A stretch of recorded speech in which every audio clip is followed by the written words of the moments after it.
papo, vamos lá. Então tá. Esse documento, ele não é um documento certificado propriamente dito, porque ele não, primeiramente, ele não é original. Segundo, ele faz parte, vamos dizer assim, da mística, né, que envolve a criação aí do Zelig Cohen. O que acontece? Por que a gente está começando com esse certificado? Na verdade, para os irmãos entenderem melhor, antigamente, somente no século XVIII, não sei se os irmãos sabem, na época não existia o Xerox, ou fotocópia. Isso é uma coisa já mais do século XX. Né, Maurício? É. Então, o que acontece? Na época, quando um irmão ele ia visitar uma loja, um maçom ia visitar uma loja, ele levava um certificado para comprovar que ele, principalmente se ele fosse de fora, fosse uma pessoa que não fosse muito conhecida. Então, alguns documentos que eram considerados importantes, eles eram copiados. Então, havia um copista na loja que fazia a reprodução autenticada, né? Justamente porque ele era o copista oficial da loja, uma reprodução para os arquivos da loja.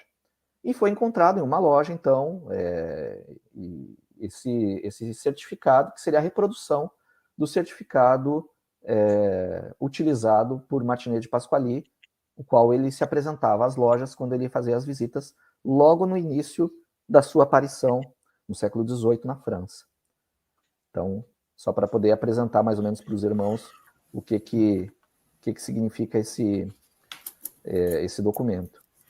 Perfeito. Então, esse documento aí é do Pasquali. Aliás, o Pasquali ele tinha, né, Paulo e Maurício, vocês podem me corrigir, me interromper ao momento que quiserem. O pessoal pode mandar pergunta também, tá? Isso. E o Martinez Pasquali, ele tinha cartas patentes, né, para fundar lojas, né? Isso, até é importante até ressaltar que essa carta patente era do pai dele.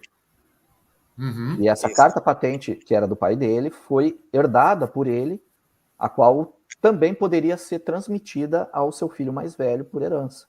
Então era uma... Até traduzindo um pouco ali, né?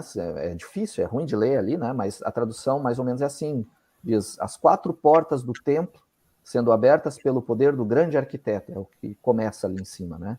E depois embaixo diz, e de Charles Stuart, rei da Escócia, Irlanda e Inglaterra, grão-mestre de todas as lojas espalhadas pela face da terra. Então, era dito que na época os escoceses, né, a origem do escocismo vinha então da linhagem dos Stuart, no caso do Charles Stuart, que era considerado o rei da Escócia para aqueles que queriam restaurar. Aí essa já é uma outra história, né? Queriam restaurar a coroa escocesa.